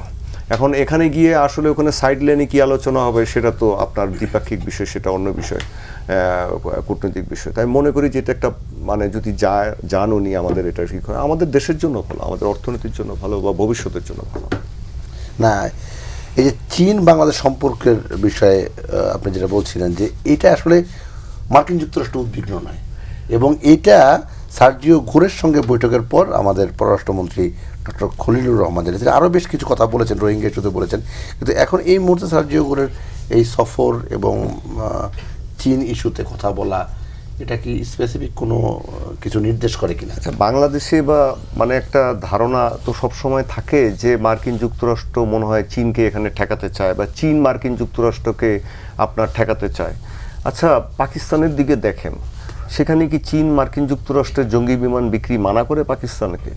ইলেকট্রনিক ওয়ারফেয়ার ইকুইপমেন্ট কেনা মানা করে? অ্যাওয়াক্স কেনা মানা করে? করে তো না। আবার একইভাবে অন্যটাও ঘটে, কেউ করে যে যার মতো করে চলে। আপনি একটা কথা এখন বলা হচ্ছে যেটা মার্কিন আপনার ইন্টেলেকচুয়ালস মানে পর্যায়ে হোক বা এবং ওদের মেইন স্ট্রিম মিডিয়া বা অন্যান্য জায়গায় থিঙ্ক ট্যাঙ্কে, আমি এ মাসেই আপনার CSIS এর একটা থিঙ্ক ট্যাঙ্কে যেখানে এই বিষয়গুলো নিয়ে আলোচনা হচ্ছিল ওয়াশিংটন ডিসিতে, আমি ছিলাম সারাদিনের। সেখানে স্পষ্টভাবে বলা হচ্ছে যে চীন মার্কিন যুক্তরাষ্ট্রের রাইভাল না, প্রতিপক্ষ না, কম্পিটিটর। তার কারণ এরা দুটো দেশ একটা আরেকটাকে পরিপূরক। $600 বিলিয়ন পণ্য রপ্তানি করে মার্কিন যুক্তরাষ্ট্রে চীন, আর মার্কিন যুক্তরাষ্ট্রের সমস্ত জিনিস বেশিরভাগ তৈরি হয়, কনজিউমার আইটেমস এবং অন্যান্য জিনিস চীনে তৈরি হয়। এরা এত বোকা হয়ে যায়নি যে এরা এরকম মানে বিভিন্ন রকমভাবে আপনার যুদ্ধ করবে বা প্রতিপক্ষভাবে দাঁড়াবে। হ্যাঁ, এই যে তাইওয়ান নিয়ে থাকে, বিভিন্ন ইস্যু নিয়ে থাকে, এটা হচ্ছে বিশ্বে একজন আরেকজনের নেতৃত্ব পাওয়ার জন্য কে কতটুকু করবে সেটা তো করবে। আমাদের দেশে যেমন এক দল আরেক দলের সাথে, এনসিপি যেমন বিএনপির সাথে মারামারি করছে, বিএনপি এনসিপির সাথে যাচ্ছে, এগুলো অনেকটা সেরকম, কিন্তু একই জায়গার মধ্যে থাকে। আর বাংলাদেশের ব্যাপারে আপনি এটা একটা এমন একটা জায়গায় বসে আছে, একটা ছোট দেশ, এতগুলো মানুষ আপনি দেখেন, এখানে তো দুই দেশেরই স্বার্থ থাকে। আপনি কি মনে করেন যে আমরা যে আগে ধরেন মার্কিন যুক্তরাষ্ট্র কি আমাদেরকে কখনো নিষেধাজ্ঞা দিয়েছে যে তুমি চীনের কাছ থেকে কোনো অস্ত্র আনতে পারবে না? আমরা তো আনছি তো, দেয়নি তো আমাদেরকে কখনো। চীন কি আবার বলছে যে না মার্কিন যুক্তরাষ্ট্রের কাছ থেকে তুমি কিছু আনতে পারবে না? আমাদের সশস্ত্র বাহিনীতে অনেক কিছুই মার্কিন যুক্তরাষ্ট্রের কাছ থেকে আনা হয়, ছোট হলেও আনা হয়, অত বড় জিনিস। তার কারণ আকসাজি সুমিয়া সাইন করিনি, স্বাক্ষর করিনি বলে ভালো জিনিস মানে মেইন হার্ডওয়্যারগুলো আমরা আনতে পারি না, যেমন জঙ্গি বিমান বা অ্যাটাক হেলিকপ্টার, হাউজার বা কামান, এগুলো আমরা আনতে পারি না। কিন্তু অন্যান্য জিনিস তো আমরা আনি, চীন তো কিছু আমাদেরকে বলে না, এগুলো বলার বিষয় না। তো এই যে মিস্টার গোর যিনি এসছেন, তা মানে মার্কিন যুক্তরাষ্ট্রের সাথে সম্পর্কটা হচ্ছে আরেকটা দিক। আপনার যেমন জ্বালানি নিরাপত্তা, আপনার গত 2-3 দিনের আগে আপনার আবার এলএনজি নিয়ে তাদের সাথে একটা চুক্তি হয়েছে। তার কারণ ভবিষ্যতে আপনি এলএনজি যে মধ্যপ্রাচ্য থেকে পুরোটা পাবেন এই বিভিন্ন সংকটের কারণে নিশ্চয়তা নেই। বাংলাদেশের স্বার্থ দেখবে, মার্কিন যুক্তরাষ্ট্রের কাছ থেকে যদি আমি পাই আমি আনবো। এই সম্পর্কটা তো আমাকে রাখতে হবে, আমার গার্মেন্টস ওখানে রপ্তানি বাড়াতে হবে। অলরেডি বাংলাদেশ কিন্তু গার্মেন্টস রপ্তানিতে দ্বিতীয় স্থান থেকে তৃতীয় স্থানে নেমে এসছে, আমাদেরকে কিন্তু সতর্ক হওয়া দরকার। আপনি এই পর্যায়ে যদি আপনি মার্কিন যুক্তরাষ্ট্র পশ্চিমা দেশের সাথে কোনো আপনার এই যে ধরেন আবেগী কারণে কোনো সম্পর্ক খারাপ করেন, তাহলে কিন্তু আমরা ধরা খাবো। ওদের কিন্তু অত দায়বদ্ধতা, ওরা আমাদের কাছ থেকে না নিলে ভিয়েতনামের কাছ থেকে নিবে, কম্বোডিয়ার কাছ থেকে নিবে, শ্রীলঙ্কার কাছ থেকে নিবে। আমাকে তো আমাদের স্বার্থটা দেখতে হবে। তারপরে আমার ওই যে আগে যেটা আলাপ করেছিলাম, আমাদের কূটনৈতিক ছত্রছায়ার দরকার আছে, আমাদের সামরিক ছত্রছায়ার দরকার আছে, বহু কিছুই দরকার আছে আমার মার্কিন যুক্তরাষ্ট্রের সাথে। আপনি যদি সামাজিক ব্যাপারটাও ধরেন, মার্কিন যুক্তরাষ্ট্রের সাথে বাংলাদেশের সামাজিক সম্পর্ক চীনের থেকে বেশি। তার কারণ আমাদের অনেক বাংলাদেশি মানুষ সেখানে থাকে, সেখানে তারা সেই সোসাইটির সাথে নাগরিকত্ব পায়, সেখানে তারা পাসপোর্ট পায়, সেখানে তাদের আমাদের বহুজনের, আমার সন্তানও মার্কিন যুক্তরাষ্ট্রে লেখাপড়া করেছে, এরকম আমাদের হাজার হাজার ছেলেপেলে সেখানে উচ্চশিক্ষায় শিক্ষিত হয়। অনেকে বাংলাদেশে আসে বা সেখানে আমাদের কমিউনিটিটাকে শক্ত করে, বিপুল পরিমাণ রেমিটেন্স তো আসেই। কিন্তু চীন কিন্তু আপনাকে কখনো নাগরিকত্ব দিবে না। সুতরাং নাগরিকত্ব যেহেতু চীন দেয় না, মাত্র একটা নাগরিকত্ব তাদের ইতিহাসে তারা দিয়েছিল, একজন মার্কিন নাগরিককে। এর বাইরে তারা কাউকে কখনো পাসপোর্ট দেয়নি। সুতরাং আপনি বাংলাদেশের সাথে ওই সামাজিক সম্পর্কটা চীনের কখনো হবে না যে আমাদের বাংলাদেশিরা গিয়া চীনে পার্মানেন্টলি বসবাস করবে, তাদের পরিবারকে রেইজ করবে, বাড়িঘর তৈরি করবে, এটা হবে না। আপনি এই প্রসঙ্গটাও আপনাকে মনে রাখতে হবে, এই দিকটাও মনে রাখতে হবে। এখন মিস্টার গোর এখানে আসছেন আমাদের সাথে, আপনার কৌশলগত বিষয় তো অবশ্যই আছে, সেগুলো হয়তো আমরা অনেক কিছুই জানতে পারবো না। তার বাইরে আপনার মানে এই অঞ্চলের কিছু ব্যাপার স্যাপার থাকতে পারে আর কি, সম্পর্কের বাণিজ্যিক সম্পর্কের ব্যাপার ট্যাপার থাকতে পারে। আর বিশেষ করে মায়ানমার ইস্যুর ব্যাপারটা এই অঞ্চলের জন্য তাদের কাছে একটা বড় মাথা ব্যথা, এটা বাংলাদেশের কাছেও একটা মাথা ব্যথা। এই জায়গায় এটা মার্চ করে, তারা চায় এই সমস্যাটার ওখানে গণতন্ত্র ফেরত আসুক, সেটা কনফেডারেশনের মাধ্যমে হোক বা যে কোনো মাধ্যমে হোক, এটা কিন্তু মার্কিন যুক্তরাষ্ট্র চায়। সুতরাং তারা বাংলাদেশকে হয়তো সাথে নিয়ে কাজ করতে চায় বিষয়টাকে নিয়ে। বাংলাদেশ সেখানে কি রিড করবে সেটা কূটনীতিকদের ব্যাপার, বাংলাদেশ সরকারের ব্যাপার। এখন এখানে আমি আবারও বলি, বাংলাদেশের মানুষকে বা বাংলাদেশের মিডিয়াকে আমি যেটা লক্ষ্য করি একজন সাংবাদিক হিসেবে, প্রতিদিন লক্ষ্য করি যে আমরা বেশিরভাগ চলি হাইপ, গুজব এবং আবেগের উপর দিয়ে। হ্যাঁ, বিশেষ করে সোশ্যাল মিডিয়া। সোশ্যাল মিডিয়া ছাড়াও আমি মেইন স্ট্রিম media- মিডিয়াতে আজকেও আপনি যদি আমাকে সময় দিতেন, আমি খুলে খুলে দেখিয়ে দিতাম, পড়ে পড়ে শুনিয়ে দিতাম। আমি 38 বছর সাংবাদিকতা করার পরে আমি এগুলোকে দেখে শুনিয়ে দিতাম বাংলাদেশের মিডিয়া কিভাবে আপনার গুজব, হুজুগ, হাইপের উপরে বিভিন্ন জিনিস তৈরি করে, যেগুলো অবাস্তব, মানে মানে কাল্পনিক, এবং এটা আমাদের দেশের স্বার্থের মানে মানে পক্ষে নয়, পরিপন্থী নয়, পক্ষে নয়। বাংলাদেশের এতগুলো মানুষ কোথায় যাবে, আমরা টিকে থাকবো কেমনে, আমরা আগে সেটা দেখব। আমরা ওই কোন জায়গায় কি হচ্ছে, সেখানে কার কয়টা বিমান ধ্বংস হলো, এটা নিয়ে আমার মাথাকে এত গরম করার এখন আমার প্রয়োজন নেই। আমার দোরগোড়ায় কিন্তু গাজা বসে আছে, এই যে রোহিঙ্গা, এই ভালনারেবল জনগোষ্ঠী নিয়ে আপনি বসে আছেন। আপনি সেটা চিন্তা না করে অন্য জায়গায় নিজের চিন্তা করার এফোর্ট আপনি করতে পারবেন না। আপনি আগে নিজের জিনিস ঠিক করবেন। আপনার এইগুলো জিনিস কিভাবে ঠিক হবে, এই এলাকাটা যখন জ্বলতে থাকবে, আপনি ব্রেভ বার্মা অ্যাক্টের মধ্যে আপনি কিভাবে ম্যাচ করবেন নিজেকে, আপনি এই জিনিসগুলোকে লক্ষ্য করতে। আপনি যদি এখানে অ্যানালাইসিস করতে না দেন, আপনি যদি এখানে কথায় কথায় মানুষকে ঠেকিয়ে দেন যারা এগুলো নিয়ে কথাবার্তা বলে বা লেখে, আপনি একটা হুজুগের মধ্যে, তাহলে কিন্তু বাংলাদেশ পিছিয়ে যাবে। যেটা আমি বারবার লক্ষ্য করি যে কিছু হলেই আমাদের দেশে যখন আমাদেরকে যারা সহায়তা করে, যে রাষ্ট্রগুলো, যেমন ধরেন সৌদি আরব, তুরস্ক, মার্কিন যুক্তরাষ্ট্র, ইউরোপিয়ান ইউনিয়ন, এগুলো আমাদের বেস, আমরা যারা ওরা আমাদেরকে সহায়তা করে, এরা কিছু করতে গেলে আমাদের দেশে দেশ বিক্রি হয়ে গেল, এ একটা হুজুগ তোলা হয়। আবার ধরেন আপনার ভারতের সাথে যদি একটা ভালো একটা সম্পর্ক তৈরি করতে যাই মর্যাদার ভিত্তিতে, আমাদেরও যদি কেউ যায়, এখন তো পরিস্থিতি একটু অন্যরকম, এই যাওয়াটার ব্যাপারেও আমরা দেখি যে মানে এক ধরনের হুজুগ বাই তুলে সেই সম্পর্কটাও ঠিকমতো তৈরি হতে দেন। এটা ভারতীয় পক্ষেও আছে, আমাদের পক্ষেও আছে, দুই পক্ষই কিন্তু এটা আছে। জি, হ্যাঁ, এগুলো এত সহজ বিষয় না। নূর খান, আমরা একটু রাজনীতির বিষয়ে কথা বলতে চাই অনুষ্ঠান শেষের দিকে।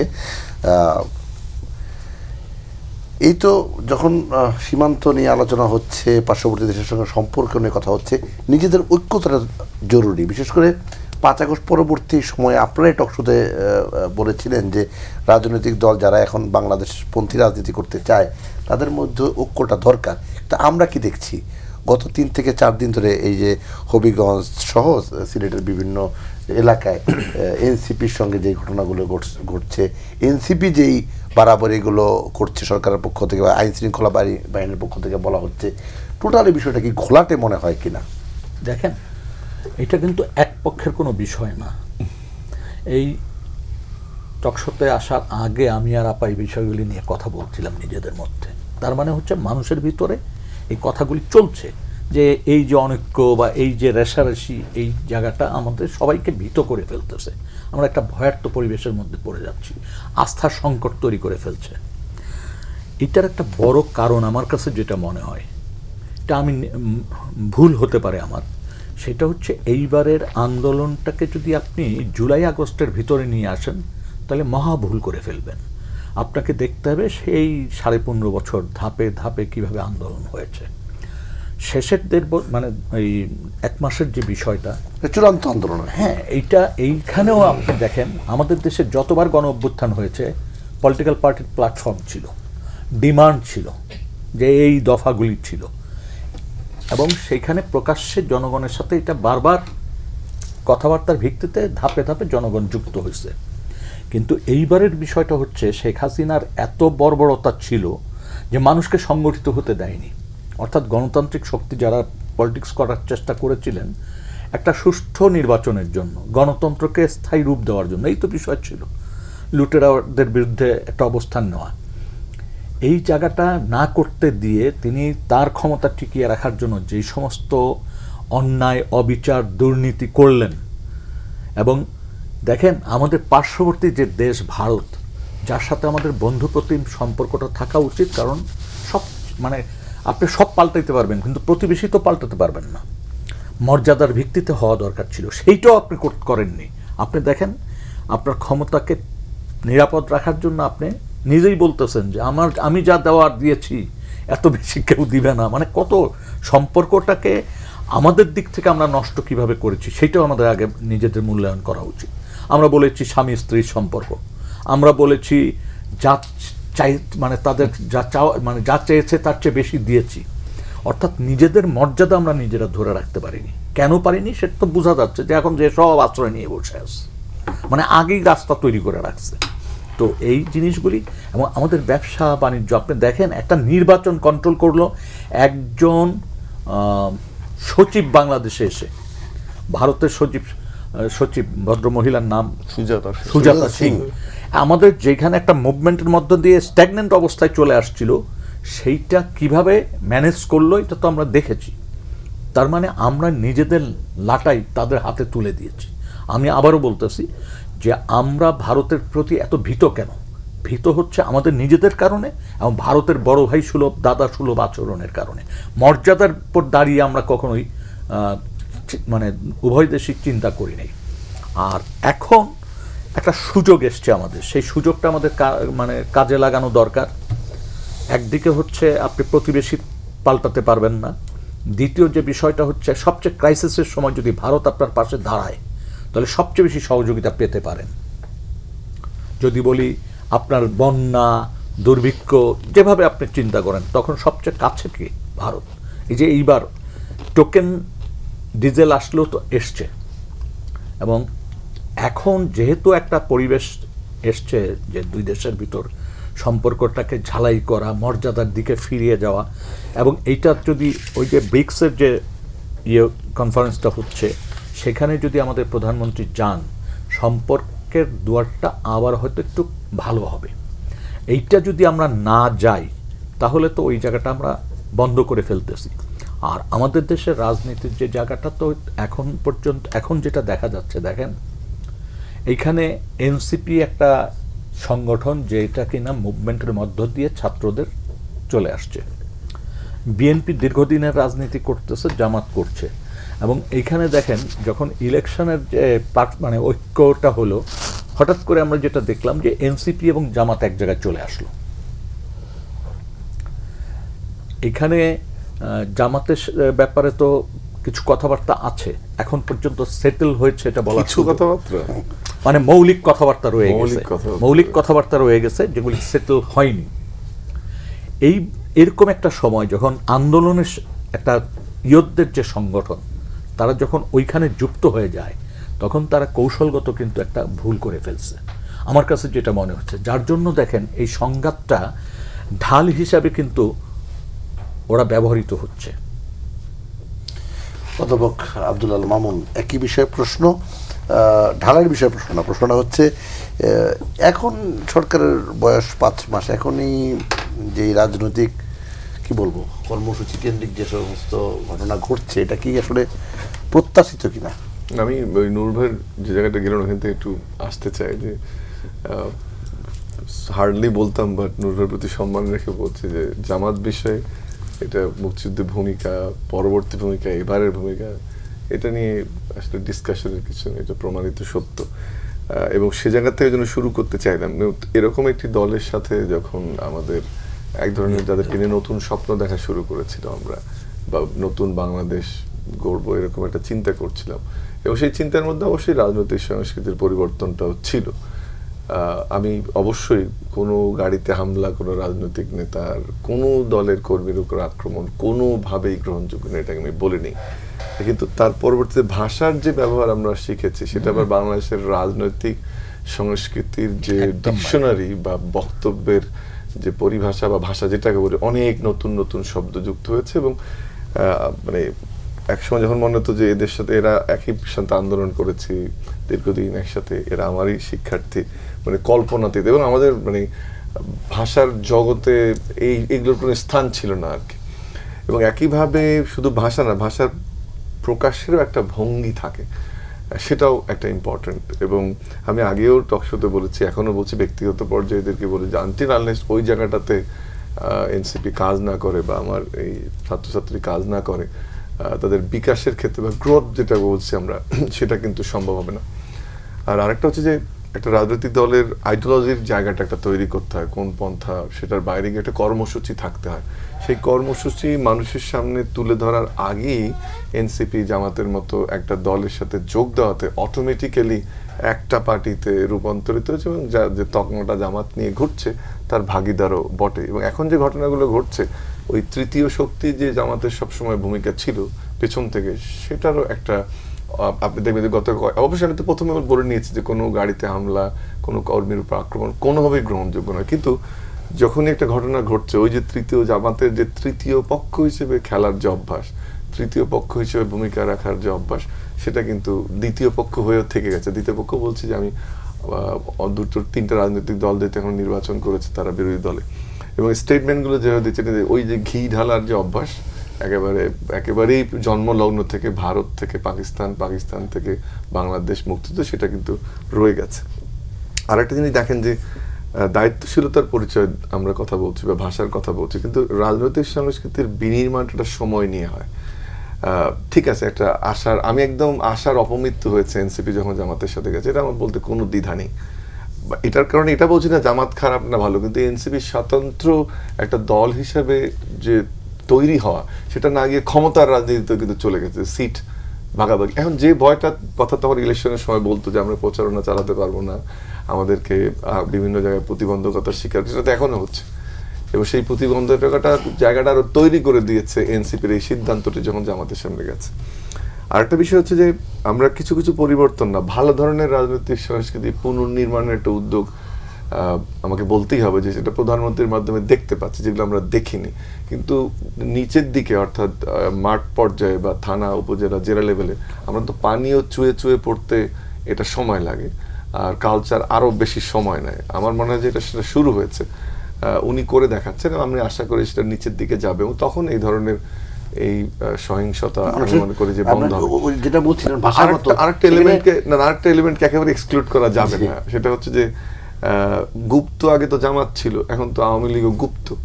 সো যখন মব হচ্ছে বা যখন কোনো উস্কানি হচ্ছে, আমি বলছি না একেবারে এটাকে মেইন স্ট্রিম বা মেইন আর্গুমেন্ট আমার, বাট সেটাকেও বোধহয় একেবারে অমূলক বা একেবারে আমার যারা হামলা করছে তাদেরকে আপনি বলছেন যে গুপ্ত আওয়ামী লীগ থাকতে পারে, অবশ্যই। এবং তারা তো সুযোগটা নেবে ভাই, আপনাকে তো যে কোনো ভাবেই সুযোগ নেবে। এবং নূর ভাই একটা চমৎকার কথা বলছেন যে এত সুযোগ সুবিধা দেওয়ার কারণে আশ্রয় প্রশ্রয় পেয়েছে, বাট এখানে তো অনেকে ঢুকে যেতে পেরেছে, তারাও তো একটা ভূমিকা রাখতে পারে। এবং আপনি বিভিন্ন সময় অনলাইনে যেভাবে তারা দেখবেন কোনো একটা ঘটনা ঘটলেই একটু আগে উনি সাংবাদিকদের মোটামুটি উদ্ধার করেছেন, বাট এটাও মাথায় রাখতে হবে সোশ্যাল প্ল্যাটফর্ম এখন দে আর ভেরি অ্যাক্টিভ, যে কোনো ইনসিডেন্ট তারা করেই যাবে। Until unless they come back to Bangladesh, they become regular in politics, they get the legitimacy from the people and the laws, এটা তো তারা করতেই থাকবে, সেই এলিমেন্টটাকেও বাদ দেওয়ার সুযোগ নেই। কিন্তু আশাহত হই আর যেই হই, এই পরিবর্তনটা আমার মনে এখনো দেখার সুযোগ রয়েছে। আমরা এই ধরনের উস্কানিমূলক বক্তব্য যেমনি চাই না, শালীনতা দেখতে চাই, রাজনৈতিক ভাষার যে ডিকশনারি নতুন শব্দেরও এর মধ্যে আর সংযোগ দেখতে চাই না। একইভাবে তারেক রহমান যে রাজনীতি করতে চাচ্ছেন বা বিএনপি টপ ব্রাশ থেকে যে নির্দেশনাগুলো আসছে, আমি আশা করি যে সেগুলো আস্তে আস্তে এমন একটা জায়গায় যাবে, আবারও ওই 5ই আগস্ট পরবর্তী যে হানিমুন পিরিয়ডটা ছিল এই দলগুলোর মধ্যে, পার্টিকুলার 3টি দলের মধ্যে, সেটা হয়তো অফিসে জামাতের ক্ষেত্রে একটা প্রশ্ন থেকে যাবে, বাট বাকি দুটোর ক্ষেত্রে আমি আশা করি সেটা হবে। জি নাসিম ফেরদৌস, এই রাজনৈতিক সংস্কৃতির বিষয়ে আলোচনা হচ্ছে, আসলে কি সংস্কৃতি ফিরবে কিনা, আসলে কি এই সংস্কৃতি ফিরবে কিনা, ইতিবাচক সংস্কৃতি যেটা বিগত দিনে দেখি নেই আমরা? না, আমি ওনার বক্তব্য খুব কেয়ারফুলি শুনলাম। আসলে আমাদের এখন নতুন প্রধানমন্ত্রী যেটা বলেছেন যে বাংলাদেশ প্রথম কাকে নিয়ে করবেন? এই সমাজকে নিয়েই তো করতে হবে, এই লোকবল নিয়েই তো করতে হবে। সুতরাং সবাইকে একটা আশ্বাস দিতে হবে যে সবার রাইটস ইকুয়াল এবং সবার দায়িত্ব ইকুয়াল। এই জিনিসটা কিন্তু বহুল প্রচার দরকার। এই যে ভাষার কথা বলছেন বা এইগুলো সংস্কৃতি কিন্তু দিনে দিনে আমরা খারাপের দিকে যাচ্ছি, আমরা কিন্তু ভালো দিকে যাচ্ছি না।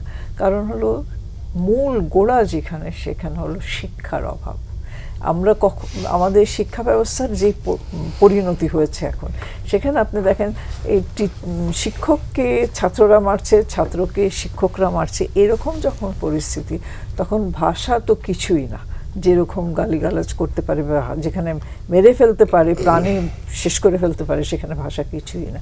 অতঃপর এদেরকে এদেরকে কোনো একটা উপায়ে এদেরকে অন্তর্ভুক্তমূলক একটা ইয়ের মধ্যে ফ্রেমওয়ার্কে ঢুকাতে হবে। না ঢুকালেও জামাতকে আপনি যদি ছেড়ে দেন, ধরলাম যে জামাত যা করছে করুক, সে আমাদের অংশ না, বাংলাদেশের অংশ না, এটা বলে তো আপনি জামাতকে ছেড়ে দিতে পারবেন না।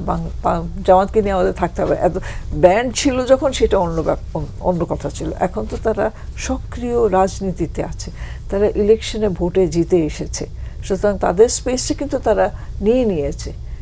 সেই স্পেসে তাদেরকে কিভাবে রেসপন্সিবল বিহেভিয়ার করতে হবে এবং সেই স্পেসে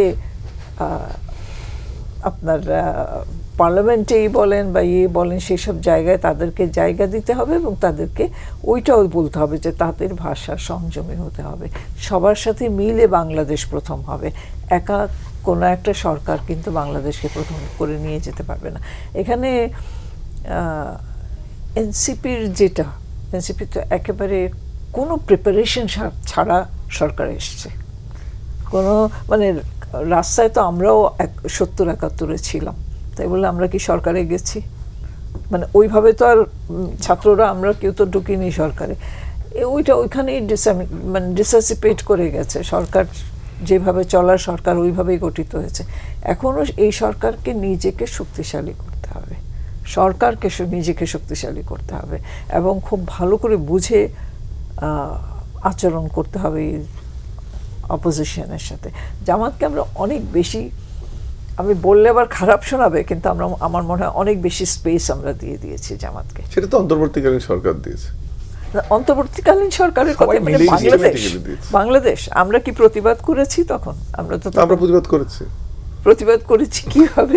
আপনারা সাংবাদিকরা করেছেন, কিন্তু আপনি জনসাধারণকে কেউ এই দায় এড়াতে পারবো না। আমরা কেউ দায় এড়াতে পারবো না, আমরা তো কথা বলেছি না, কিন্তু জনসাধারণকে নিয়ে যে একটা তোলা, কারণ জামাত যা 71 করেছে সেটা থেকে তারা কখনোই মুক্তি পাবে না। এটা তো আমরা সর্বজন স্বীকৃত। এটা এইখানে যদি জামাতকে আমরা এতখানি স্পেস দিয়েছি, সেখানে আমাদেরকে জামাতের লাগাম টেনে ধরতে হবে। এটা একমাত্র সম্ভব সংসদে তাদেরকে এনগেজ করতে হবে এমনভাবে যে তারা প্রত্যেকটা প্রক্রিয়ার সাথে তারা ওতপ্রোতভাবে জড়িত হতে হবে, যে তাদের কমিটমেন্টস থাকতে হবে যে বাংলাদেশ প্রথম হতে হলে আমরা এই রাস্তায় আগাবো, এইটার মধ্যে আমরা এইভাবে সম্পৃক্ত হব। আলোচনা শেষ করবো আবুল রুস্তম আপনাকে দিয়ে। সোজা কথা বলি কি, যে আগের না হলে একজন যিনি প্রধানমন্ত্রী ছিলেন তিনি খুব বাজে ভাষায় কথা বলতেন সকলের সাথে। এখন যিনি প্রধানমন্ত্রী আছেন তিনি কি কাউকে কোনো অশালীন ভাষায় কথা বলেন? তিনি তো সংসদে বিরোধী দলীয় নেতার সাথেও হাত মিলান, অন্য ছাত্রদের সাথে হাত মিলান, তিনি অসুস্থ হলে তাদেরকে দেখতে যান। তাই এখন এই ভদ্রতাটা উনি শুরু করতে চাচ্ছেন। আমি বিরোধী দলের ব্যাপারে, জামাতের ব্যাপারে যা বলছেন, জামাত যেহেতু নির্বাচিত হয়ে এসছে, সুতরাং জামাত থাকবেই, জামাতকে বিরোধী দল হিসেবে মেনে নিতে হবে, তো তাদেরকে সেটা আমাদেরকেও মানতে হবে। কিন্তু এই যে অশালীন আচরণগুলো বা এনসিপি যেটা করছে, এই যে কথা গালাগালিগুলো, যেহেতু প্রধানমন্ত্রী করছেন না, তা আপনি প্রধানমন্ত্রীকে কেন গালি দিচ্ছেন? সমালোচনা করেন, 100টা সমালোচনা করেন, আপনি একদম সমালোচনা করে ছিঁড়ে ফেলে দেন। ডেমোক্রেসিতে এটার কোনো অসুবিধা নেই, কিন্তু এই সমালোচনাগুলোর একটা মাত্রা তো আছে। আমরা দেখেছি যে 7 বছরের একটা শিশু যখন ধর্ষণের শিকার হলো, একটা মেয়ে শিশু, তখন প্রধানমন্ত্রীর পরিবারকে নিয়ে কি ধরনের আক্রমণ করা হয়েছে আমার খেয়াল আছে। এটা সুতরাং এগুলো হলে হয় কি, আপনি বলবেন যে গালি দিলে তো মার, উনি যেটা বলেছেন যে শারীরিকভাবে কাউকে আক্রমণ করা যায় না, এটা অবশ্যই শারীরিক। 10 সেকেন্ড থামানোর জন্য আমি ক্ষমা চেয়ে নিচ্ছি আপনার কাছে। গত পরশুদিন আমাদের শিক্ষা মন্ত্রণালয়ের সঙ্গে প্রধানমন্ত্রীর একটা মত বিনিময় সভা ছিল, আমি ছিলাম। তো একজন অফিসার, সিনিয়র অফিসার, তো উনি আওয়ামী লীগ শব্দটা উচ্চারণ করে 17 বছর টানছেন। উনি সাথে সাথে, আমি ওখানে উপস্থিত ছিলাম, রেকর্ড বলছি, উনি সাথে সাথে বলছে সচিবালয় রাজনৈতিক বক্তব্য দেওয়ার জায়গা না, কিন্তু আগে কিন্তু এটা অন্যরকম হতো। কালচার তো চেঞ্জ কিছুটা তো হয়েছে, আমরা তো অস্বীকার করব না, কিন্তু আবার যেমন আমার খারাপ লাগছে যে একটা ছেলের চোখ নষ্ট হয়েছে। এখন কারা ওখানে মারামারি করছে, আমি বিএনপির প্রতিও বলবো, আপনারা যেহেতু সরকারে আছেন, বিএনপি দায় এড়াতে পারে না। সরকারের দায় সরকার চালাতে গেলে গন্ডারের চামড়া পরে চালাতে হয়। হ্যাঁ, মানে আপনাকে যত গুতাবে আপনাকে সহ্য করতে হবে, আপনি গন্ডারের চামড়া থাকতে হবে, এখানে খরগোশের চামড়া থাকলে হবে না। তো এখানে আপনাকে উস্কানো হবে, বিভিন্ন কিছু করা হবে, কিন্তু আলটিমেটলি উনি যেটা বলছেন কে কি ঘটাবে বা বিএনপির কারা কি ঘটিয়েছে, একটা ছেলের তো চোখ নষ্ট হয়ে গেছে। আমরা তো কখনো এটা আশা করতে পারি না। সুতরাং সরকারকেও এইটা সতর্ক থাকতে হবে। আপনি মনে রাখতে হবে যে পুলিশ বাহিনী কিন্তু এখনো আগের ফরম্যাটে এখনো রয়ে গেছে অনেক। আপনি এখন এগুলো পরিবর্তন হয়নি। আইন শৃঙ্খলা বাহিনীর অন্যান্য ক্ষেত্রে সংস্থাগুলোর ক্ষেত্রেও এটা প্রযোজ্য। সুতরাং সবাইকেই সতর্ক হতে হবে। এটা যে শুধুমাত্র যে মানে দায়টা সরকারের সেটাও না, আবার দায়টা বিরোধী দলের, আমি সেদিকেও দিচ্ছি না। তবে এই ছেলেগুলোকে, বাচ্চাগুলোর প্রতি আমার যথেষ্ট সহানুভূতি আছে, কারণ তাদের জন্য আমরা মুক্তি পেয়েছি। তারা আন্দোলনে ছিল, অন্যরাও ছিল। আমি বনানীতে আমার বাসায় থেকে দেখেছি যে কিভাবে চতুর্দিকে গোলাগুলি হচ্ছে, তারা কিভাবে বিভিন্ন জায়গায় জীবন দিয়েছে, হেলিকপ্টার উড়ে যাচ্ছে, তাদেরকে গুলি করছে, এগুলো আমরা তো দেখেছি, আমরা ভুলিনি। তো সেই কৃতজ্ঞতাবোধ তাদের প্রতি আমার আছে, আমাদের থাকা দরকার। কিন্তু একই সাথে এই একটা ছেলেকে বিশেষ করে আমি নাম নিতে চাই না, যে বারবার সিনিয়রদেরকে এইটুক তো বাবা মা শিখায়, এইটুক তো বাবা মার কাছ থেকে শিখতে হয়, এইটুক তো স্কুল কলেজের শিক্ষকদের কাছ থেকে শিখতে হয়, যে আমি আপনাকে গালি দিচ্ছি না, আপনি আমাকে কেন গালি দিবেন? আপনি আমার সমালোচনা করুন, 100 বার করুন। তো প্রধানমন্ত্রী তো আপনাকে গালি দিচ্ছেন, আমি দেখলাম তার ব্যাপারে অনেকগুলো ব্যাপারে কথাবার্তা বলেছেন। এখন হলে হয় কি, স্থানীয় অনেক নেতার বা ছাত্রদল বা ওরা সহ্য হয়তো করতে পারে না, কিন্তু সবারই সতর্ক হওয়া দরকার। এইটা কি কারণে দরকার আমি জানি না, হ্যাঁ, এটা বন্ধ হওয়া দরকার। জি, অসংখ্য ধন্যবাদ আবু রুশদ, অধ্যাপক ডক্টর আব্দুল্লাহ আল মামুন, নাসিম ফিরদৌস এবং নূর খান, আপনার চারজনকে ধন্যবাদ জানাচ্ছি। সুপ্রিয় দর্শক, আপনারা যারা এতক্ষণ বিএসআরএম গণতন্ত্র এখন অনুষ্ঠানটি দেখছিলেন, আপনাদেরকে ধন্যবাদ ও কৃতজ্ঞতা জানিয়ে আজকের অনুষ্ঠান এখানে শেষ করছি। সবাই ভালো থাকবেন, সুস্থ থাকবেন। আল্লাহ হাফিজ।